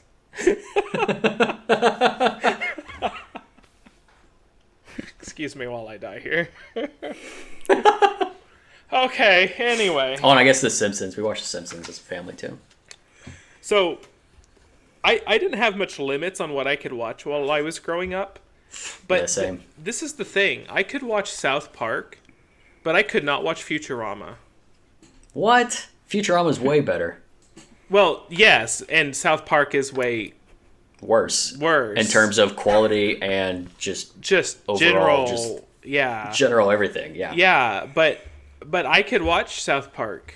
But my mom, I saved up money. I was like 12 maybe. I saved up money for months, and I bought the DVD collection of Futurama season 2. And I watched it. I was watching it in the living room one morning or something, and like somebody said "damn" because they say that all the time. And my mom was like, "What are you watching?" And stepdad was like, "Oh, that's Futurama. Like he shouldn't be watching that." And so I immediately got the whole like set taken away. I didn't get it back for like 3 years. What? But guess who let me sit there and watch South Park for the next week with like everybody else in the room? I was like, what? That's backwards. Yeah, I would say so. Yeah. At least Futurama like teaches you things. There's lessons to learn from that show, right? Yeah, I mean, honestly, Simpsons and Futurama have a lot of like heartfelt family and people building stuff. Yeah, morality and stuff like that. Like, it's wrapped up in a bundle of like ridiculous zany characters, but I mean, like South Park has never like made me cry. Futurama, yes, a lot. 100%. Holy cow! South Park is just subversive for subversive sake. It just tries to push its limit as much as it can, which is annoying. Honestly, like I can't stand that show. It just drives me crazy. I find no merit in it at all. The last year and a half of South Park has actually been pretty entertaining, because they're playing off the COVID stuff. Yeah, I mean that's all that show is it's literally just whatever the current event thing. Yeah, because well, like the last like 6 years, they've been playing really heavy into like current events and stuff. They always work that stuff in. Yeah, but which I find is almost kind of like. I mean, we can go down another rabbit hole with this, but I feel like that's almost like a waste now with like how prominent social media is. Because like I've already seen all these jokes on like Twitter before South Park even gets their episode out. Absolutely. And it just becomes like mundane. It's like, oh yeah, okay, you're just pulling memes off the internet and making fun of it. You know what I mean? Like back when that show came out and the internet or social media was definitely not a thing, and internet was still in infancy in terms of like popularity. Like it was funnier, it made more sense. But now it just kind of loses its luster because it's just like, Jesus, I've already seen all this shit. Like I've already heard all these jokes. Yeah, I want them to go back to more like original storytelling. Yeah, and not so reflective of just everything else. Yeah, especially when it's like low hanging fruit. It's just like, oh my god, like, that's all it is. It's not creative at all. It's just like lazy. That's all it is. But anyways, we'll save that rant for the bad TV show episode.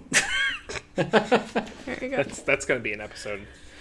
It's going to be a mess of an episode. Okay, well, let me kind of look at my list here. I'll just kind of toss some things out that I put on here, and you all can laugh with me or at me. Either one is fine. We'll go. You talk about low hanging fruit. The very first thing that I put on my list, period, under any category, was Twilight. Yep. Specifically, I put it under books. I didn't put it. It's kind of to be. The movies, I can take them or leave them. I don't. It's fine. It's whatever.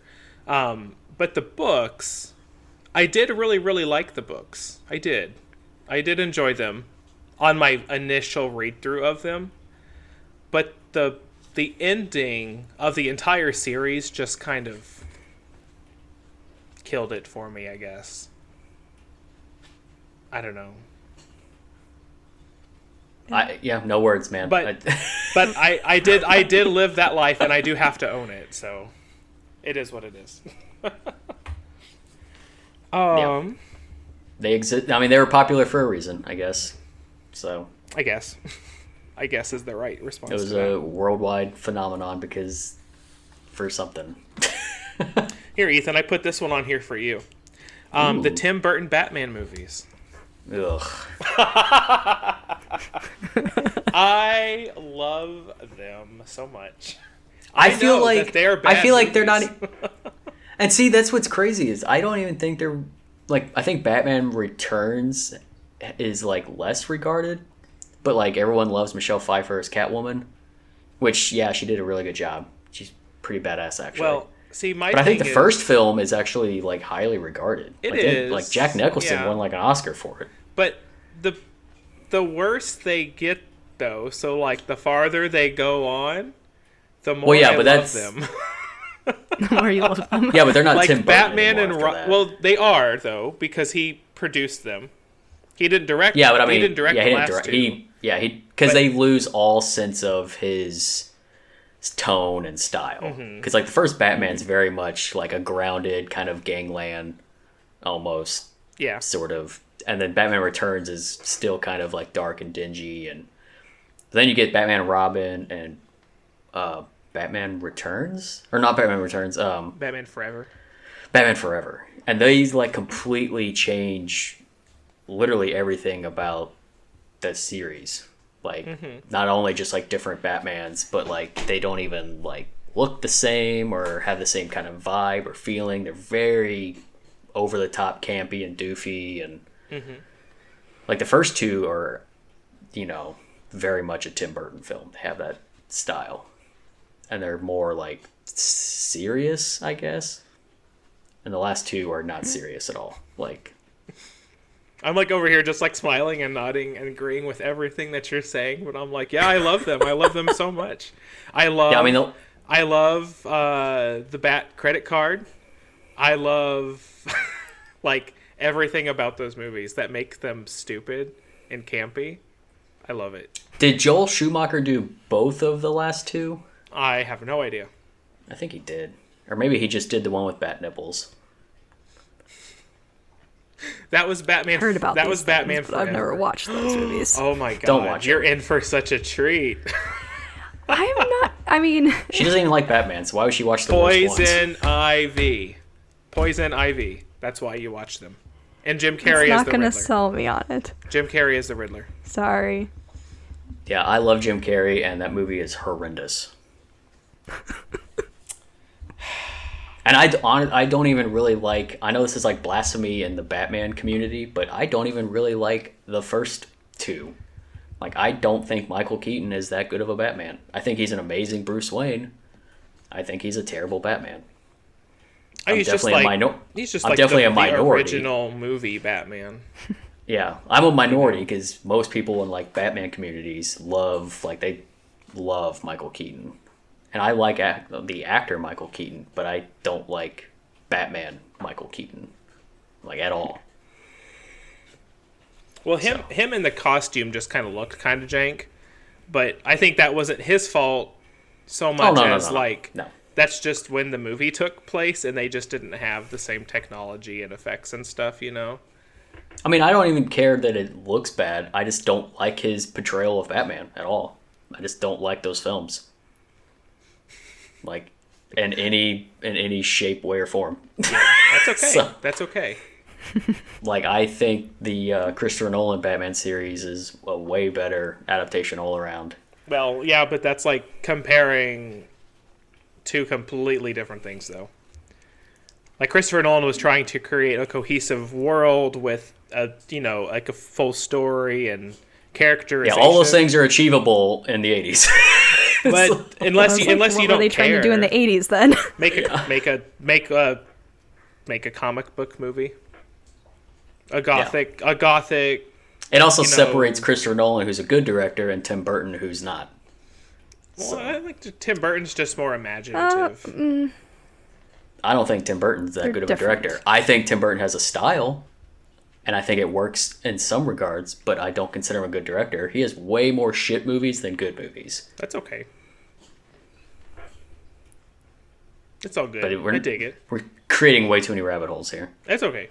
Yeah. Honestly, the best Batman's Kevin Conroy, who's just the voice of of course. Batman. And, yeah. He's number one. Always will be. Okay, well, here you go. Here's part 2. How about a little further down my list, I have Spider-Man 3.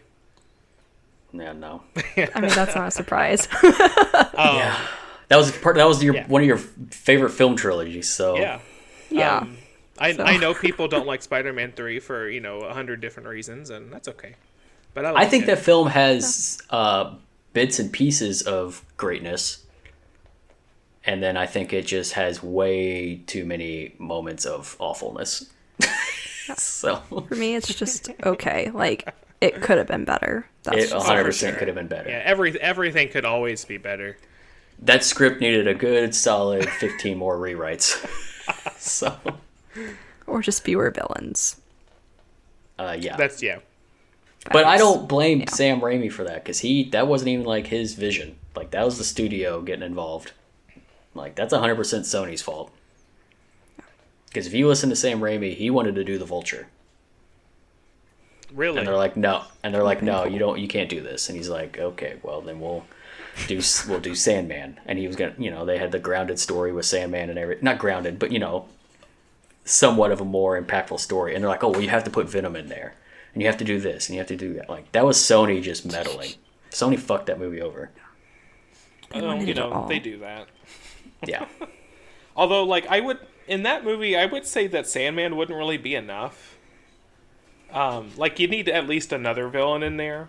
Well, I think James Franco's Goblin was going to be that other... Oh, gotcha. That would be fine. Yeah, that would be fine. You needed that closure. You needed that closure of that arc, that trilogy arc. But Sandman was going to be the new, like, popcorn filler villain. Yeah, like, Sandman's just, like, as a villain, it's just... he's a bad villain. He's just... I mean, he's pretty straightforward. He's just trying to get money for his family, which is actually the case of a whole bunch of Spider-Man villains. That's the Vulture, all left, right, down, and up. But yeah, I honestly think it would have been just fine having Sandman, because the first half of the film would have been like, oh, this dude's like a piece of shit, and then you have the second act where it's like, no, he's a good dude, just getting mixed up in the wrong situations, makes bad choices, and then it also has like thematic with like Harry Osborn as well. Like, all in all, it would have been a way better film. But when they introduced Topher Grace and Eddie Brock and the Venom and all those subplots, and then like Black Suit Spider-Man and like this weird like emo Tobey Maguire, like all that was unnecessary. Such a great part. Like, literally every aspect of that was fucking unnecessary. Venom gave Peter the confidence to go out there and be his cringy self. Yeah, all that go was out there and dance. He got it. He got all that was awful. Well, but that's the point, though. That's the whole point. To be awful? Kind of. Yeah, I mean, no, that's the symbiote gave Peter that self-confidence to get out there and just, be himself. Like, and he was, and his issue in that movie was, well, like, Peter Parker or Spider-Man. He's like, well, why can't I just be both? Like, Spider-Man's really cool, so why can't Peter Parker just be cool? Not saying that those moments where he was being that way wasn't cringy, but I think thematically I'm with you, but execution is where you lose me. Like, I think there's better ways that they could have achieved that. Well, that's just, it kind of depends on how you look at it. Like, if you're trying to take this Peter who has this new confidence, but like see how well that works for him, you're telling the wrong story, because that's just not how it works out. It's good for him, but in a bad way. Like, it's supposed to be cringe. It's not supposed to be good for the people around him. He thinks it's a good thing until he gets to a point where he sees, like, the reflection on how it's actually affecting his life. Yeah, but see, I'm with you in, like, how he becomes confident and he starts becoming, like, cocky and arrogant and kind of an asshole. Like, all that works for me. But it's just, like, the weird, over-the-top, like, I'm like a player now. Like, that shit's just dumb. Like, it doesn't work for me. Like, dancing in the street and finger gunning like random women, and then the jazz bar scene and the shitty dancing, like, all that is awful and unnecessary. But like how he starts, yeah, but most things you like are cringe. Whoa. Oh. Wow. And that's how we end it. No, cut take. Like, I'm down for like asshole Spider-Man, and then he realizes, wow, I'm being an asshole. I lost myself. Like, that makes sense to me. Yeah, we just blame it on the times too. I don't know. Didn't that come out in like 2007? Was it that late? Time wasn't really that much of a problem. It was about that late. Yeah, I'm pretty sure it was 2007. Yeah, I was Batman already Begins working, was so... Batman Begins was 2006. So we had I think we had Pirates of the Caribbean 3, Shrek 3, and Spider-Man 3 all in the theaters at the same time. Yeah. Maybe not Pirates 3. That doesn't seem... Pirates 3 was 2007. Was it? Yeah. Okay. Then yeah, we had all three of those in the theater at the same time. That was big. That was a big weekend. Go see the 3 trifectas. Man, Shrek 3. That's not a good movie either. Pet. I like the first 2 I Shreks. remember that one. But Shrek the Third is awful. It's okay. And I don't really remember Shrek Forever After. I don't really remember that one at all. I know Rumpelstiltskin's the villain, I think. Mm-hmm. Is that the one that has Justin Timberlake in it? No, that's the third one. Is it the third one? Yeah, because he's like the prince or the king or whatever. Yeah. He's the prince, but they got to take him to the place to become a king. Yeah, exactly. Yeah. And the villain's trying to stop him from reaching it or something. I don't know. That one's been a very long time. Yeah. Mm-hmm. Ew. Anyway. So, is that all you've got, or? Well, I'm going. I still have another one. I have stuff more on the list. I'm just kind of for the sake of time. I'm kind of going. Well, does Dragon Ball count as a guilty pleasure? I did not put Dragon Ball as a guilty pleasure, but what I did put was anime video games. Parentheses Naruto and DBZ. Because they're kind of a guilty pleasure. There's no real quality in them, but they're fun to play for a hot second, and then they get boring. I was gonna say, there's really only one Dragon Ball game that's actually well regarded, and that was that Fighters that came out a couple years ago. It was well regarded because it went back to the arcade fighting. Yeah. Style. Well, it was huge in tournament scenes. I'm pretty sure they had that shit in EVO in the first year. Well, yeah, because the Tenkaichi games, the open worldy kind of fighting, the 3D fighting, those weren't very competitive games. They couldn't do that very well. No. So now we get to have Dragon Ball back in a competitive style, and that's why they like that. There's also Arc Systems or whichever, which also does the Guilty Gear fighting games or whatever. So they already had a huge pedigree for fighting. I did put Final Fantasy on my guilty pleasure, but specifically, does that really count? Well, hold on. A specific game, not just the whole franchise. A specific game. Okay. People listening, if you know Final Fantasy, you'll probably have a moment of silence for me, but that's okay. It's actually one of my very favorite games, and I will not be told otherwise. Final Fantasy X-2. Okay. I love it. Did you see that? That little blurb last week, where I guess the director or creator of that said that there's enough content to do a 10-3? Yeah. So there's context behind that statement. He said that came out months ago. But for some reason that comment just blew up a week ago. I've seen it all over the place for some reason. But they're quoting something that happened forever ago. And he said that he has a scenario written if Square Enix ever decided to do a 10-3. But for people who really follow that, he's had that scenario written for years and years. When the Final Fantasy X remaster came out. And with that release, they had an extra little DVD that had I forget what they would call it, but it was an audio drama where they had it was just a little portion of some story that took place after 10-2, a couple years after 10-2, catching up with some of the characters and some of the problems some of the characters were having. And then at the end, they moved into something that could be a fuller plot for something bigger, which in this case would be Sin returning and Yuna leaving Tidus, because they both are very famous and popular at this time for, because she's the High Summoner, savior of the world, and he's the big Xanarkin blitzball player, and they've just kind of grown separate. But then Sin returns, and she's like, well, I guess I have to go and do that.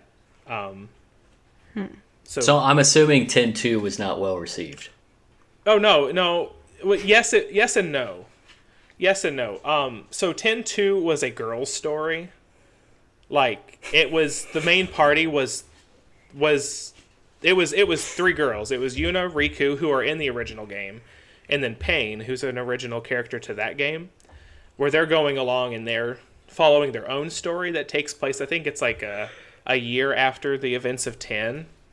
And a lot of people didn't like it because it had like like wardrobe changing. Like, you change jobs in it, like older games, but like you would get like a cool magical girl cutscene where they change uniforms, like Sailor Moon-esque, like that kind of thing. And people were like, "Oh my god, this is so not Final Fantasy. This is how could they let this happen?" But like, it's amazing. Yeah, that sounds pretty. Like, no, like the battle system is so in depth. Like, it laid the basis for what the battle systems are like these days. Where it was like 8 active time battle, but like the characters actively moved. They didn't just jump back to their own spot. They automatically moved. Is that what kind of led into 12? Because 12 was like the active. Sort of, because you actively battling. could control 12, but if you played 13 is closer to where like the attacks and stuff load automatically, but the characters aren't just in a line facing each other. They're like, they'll run and they'll do an attack and they'll like land where their attack lands them, and they stay there. But that has to do with like positioning of certain other attacks and like combos and stuff like that. And 10-2 was used as the basis for that system. Got it.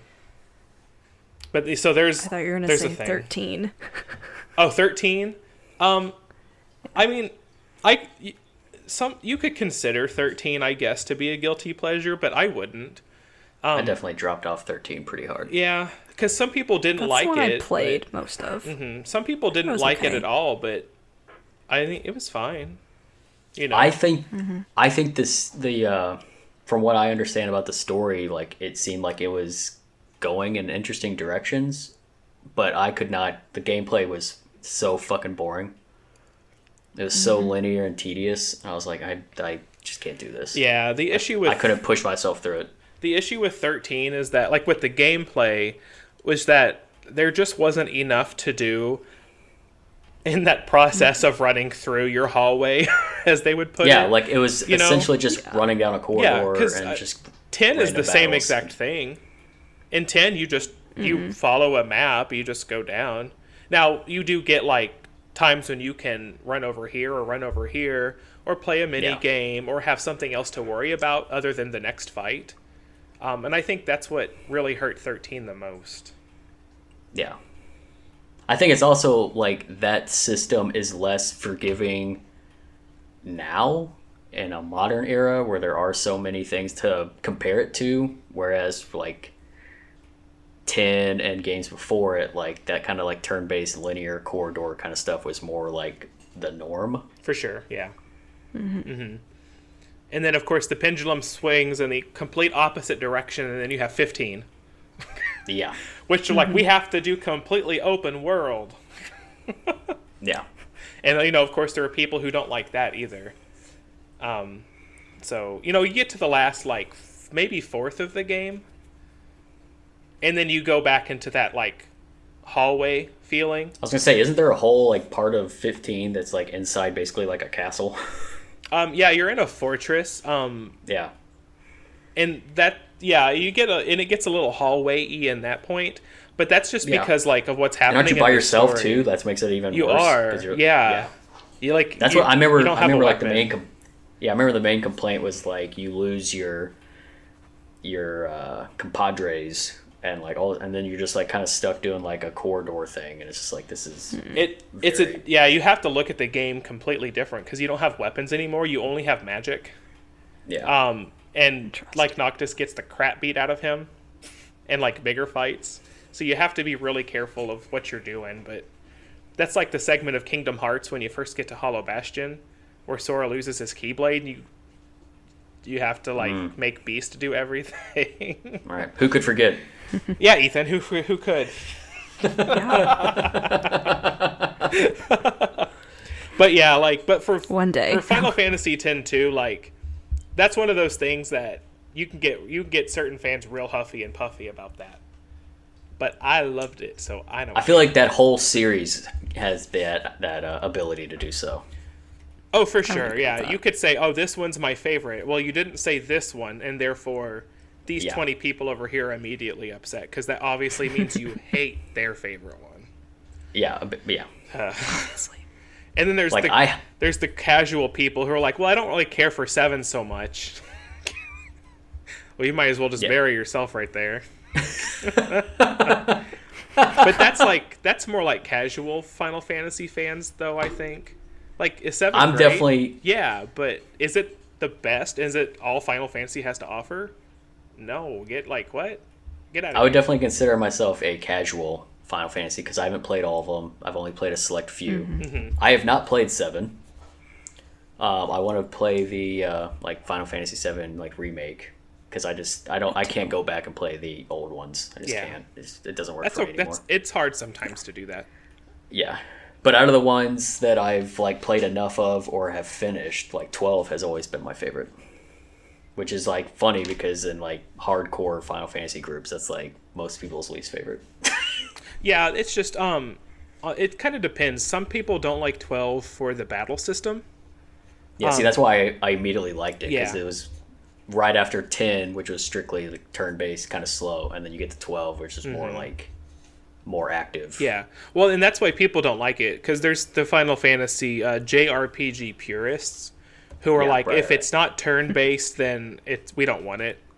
Yeah. And it was the very first one that was not turn-based. Yeah. So 12. That's why I immediately fell in love with it. I was like, oh my god, this is awesome. Gives you. And I just loved I loved the story, like the political intrigue and the war and the world and stuff. It was less of like I don't know what's the word I'm looking for. I don't know. Come back to me. Pass. Like I felt like it almost kind of like had like grander a feel to it, like a Lord of the Rings kind of vibe to it. It's often said as it's the Star Wars of Final Fantasy. Yeah. It almost has like a Western, not like a Western genre, but like a Western RPG feel to it.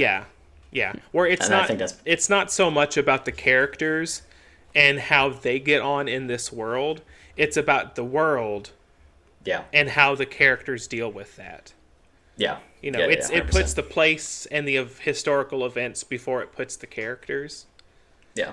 Which, honestly, I think it's probably the first Final Fantasy that did that, too. See, it's revolutionary. That's why it's the... That is a word you could use to describe it, for sure.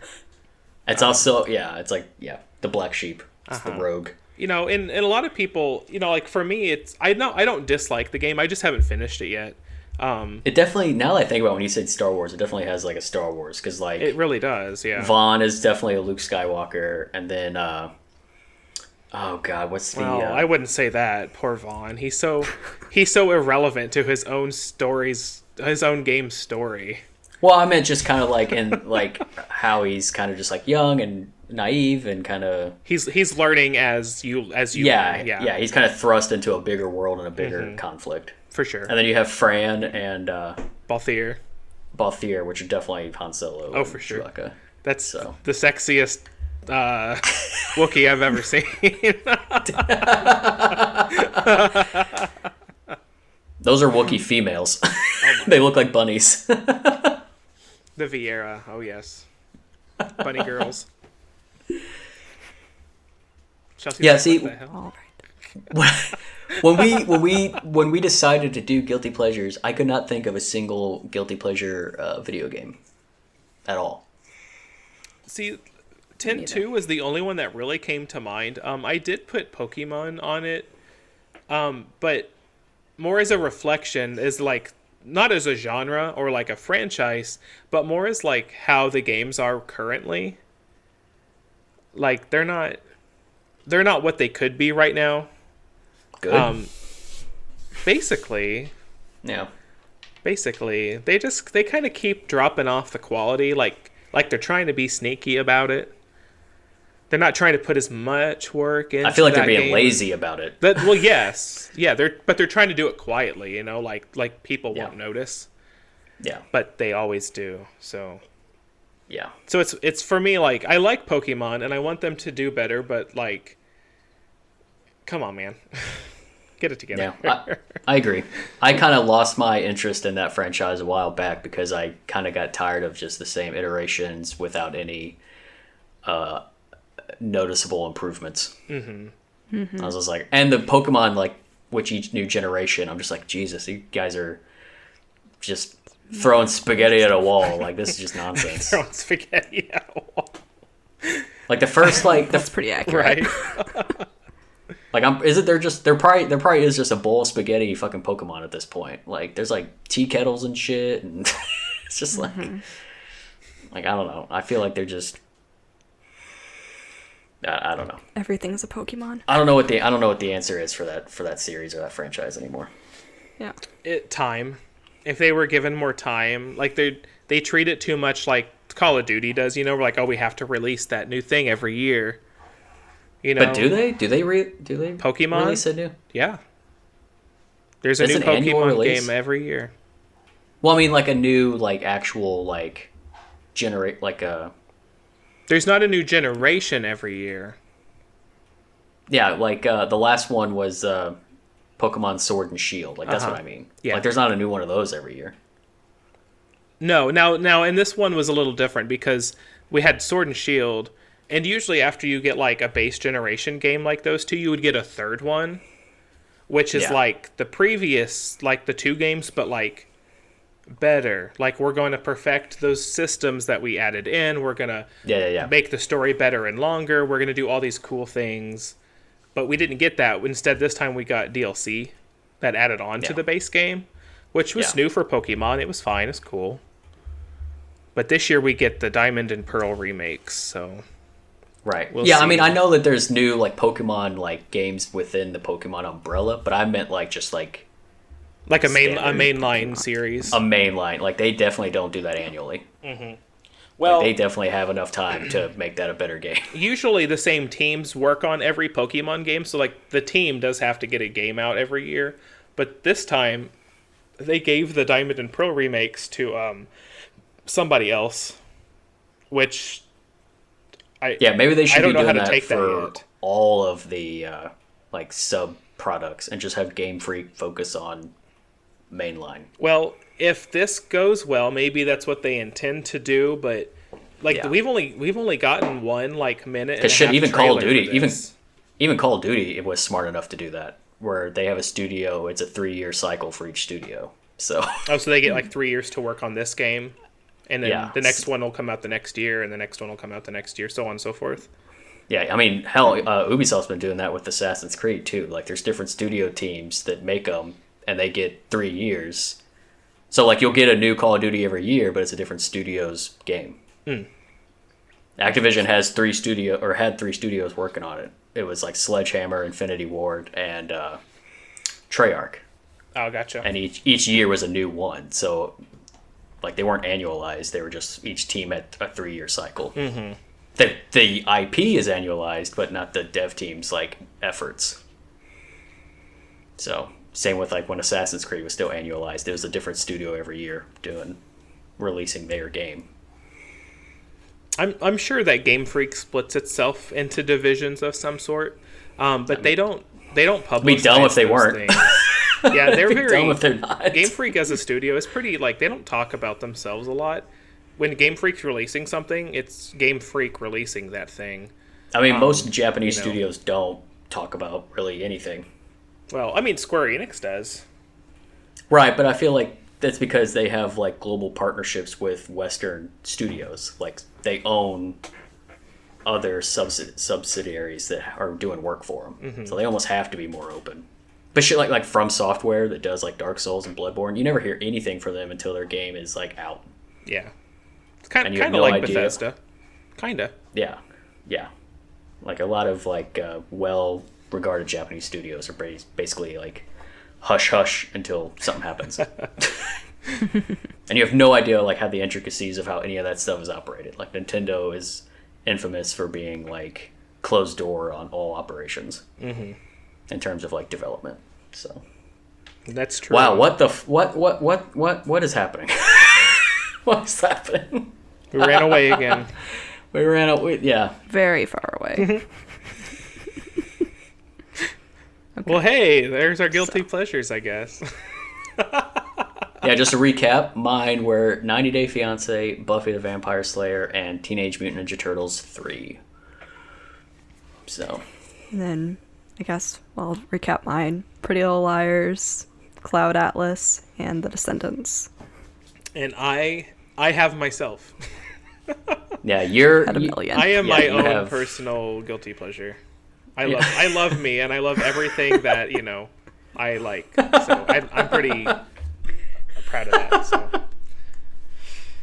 that's good. You can take that however you feel you need to. I feel like I've always known that. So good. I'm just living my truth out here, man. So it sounds like Chelsea has homework where she needs to watch Underworld and the Teenage Mutant Ninja Turtle movies. What else was there? I feel like I was missing something. 100% you need to watch Underworld. The first 3. And then definitely the first Teenage Mutant Ninja Turtles. So. I'll consider it. You got your homework for the week. There you go. Okay. Totally. And also Suicide Squad. Whoever hasn't watched that, or whoever is going to watch that. How long is it? 2 hours and 10 minutes ish. Okay, I was trying to see if I could fit it in during a nap with when Atlas takes a nap. Maybe. So, but yeah, I mean, I plan on watching it. It's on my queue. I just haven't really. The weekends are always bad for basically anything. So. Now I hear you. This week, the final Evangelion movie comes out on Friday. So we're going to watch the other 3 movies leading up to that. So our week will be kind of busy movie-wise this week. Yeah. Nice. Yeah. It's been like Chelsea's is definitely going to be busy. You got like 6 movies to watch. Dang, girl. Oh. She's like, no. No. Thank you.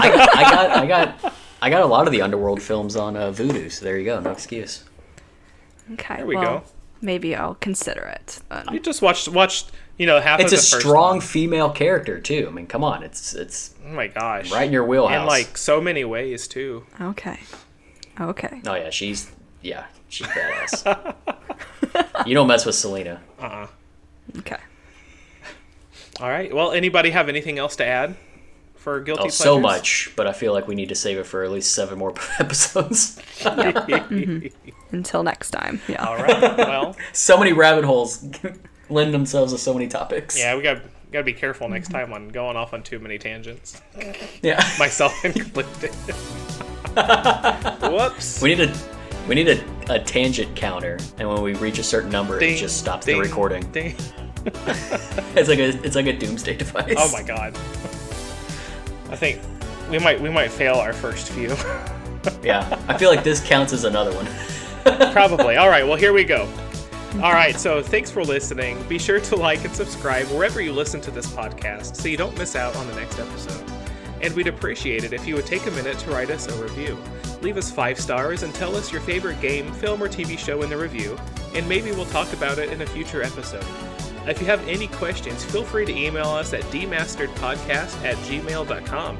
You can also follow us on Twitter, Instagram, and Facebook at PodDemastered. Thanks for listening, and we hope you tune in next week. See ya! Bye.